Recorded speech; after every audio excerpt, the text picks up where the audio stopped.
The monochromatic coherent light beams A and B have intensities L and L by 4 respectively. If these beams are superposed, the maximum and minimum intensities will be option দেওয়া আছে। আগে নিজেরা pause করে try করি কোনটা হবে। তো চলো দেখে নেওয়া যাক কোনটা সঠিক। তো maximum intensities formula I max equals root I1 plus root I2 তার হোল স্কোয়ার।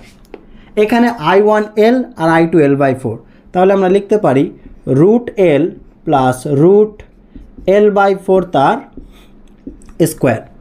মানে এটা কত আসবে তাহলে root L plus root L by 2 তার স্কোয়ার।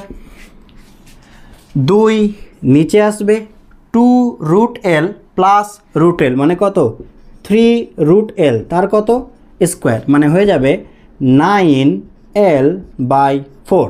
তাহলে 9L বাই 4 প্রথমে কোনটা আছে, তাহলে অপশান এ হবে। তবুও চলো সেকেন্ড মিনিমাম ইন্টেন্সিটিটা দেখে দিচ্ছি।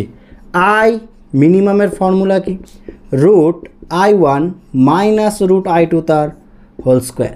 এখানে রুট I1 বলতে এখানে L মাইনাস কত হয়ে যাবে রুট L বাই 4 তার কি স্কোয়ার।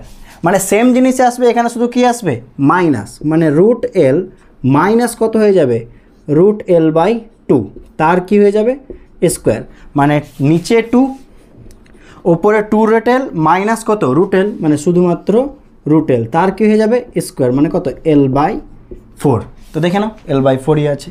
তো আমরা প্রথমটা দেখেই সঠিক উত্তরটা বলে দিতে পারলাম। ঠিক আছে তাহলে।